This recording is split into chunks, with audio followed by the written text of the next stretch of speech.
L'Annonciation. Par un bon soir, au début du printemps, Marie, une jeune fille de Nazareth, était agenouillée en prière. Soudain, une vive lumière attira son attention, et l'ange Gabriel, messager de Dieu, parut devant elle.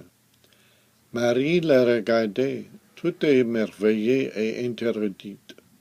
Puis elle entendit le salut de l'ange.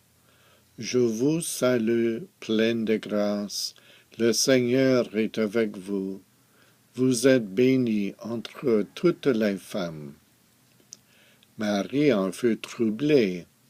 À ces paroles de l'ange, elle se sentait envahie par la crainte. Elle se demandait ce que pouvait signifier cette salutation. L'ange lui dit, « Ne craignez pas, Marie, car vous avez trouvé grâce devant Dieu. Vous concevrez et vous mettrez au monde un fils qui sera appelé Jésus. Il sera illustre et sera nommé le Fils du Très-Haut. Le Seigneur Dieu lui donnera le trône de David son père, et il régnera sur la maison de Jacob pour toujours. Son règne n'aura pas de fin. »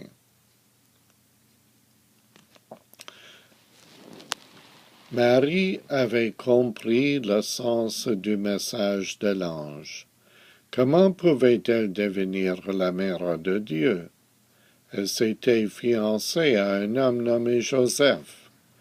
Marie demanda à l'ange, « Comment cela se fera-t-il, puisque je ne connais point d'homme? » L'ange dit à Marie que le Saint-Esprit viendrait sur elle et que la puissance du Très-Haut la couvrirait de son ombre. L'ange lui dit aussi que le Saint-Enfant qui naîtrait d'elle serait le Fils de Dieu.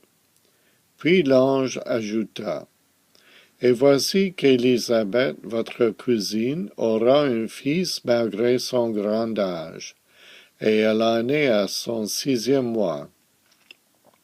Rien n'est impossible à Dieu. » Alors Marie dit, « Voici la servante du Seigneur, qu'il me soit fait selon votre parole. » Au moment où Marie prononça ces simples mots d'acceptation de la volonté de Dieu, elle devint la mère de Dieu.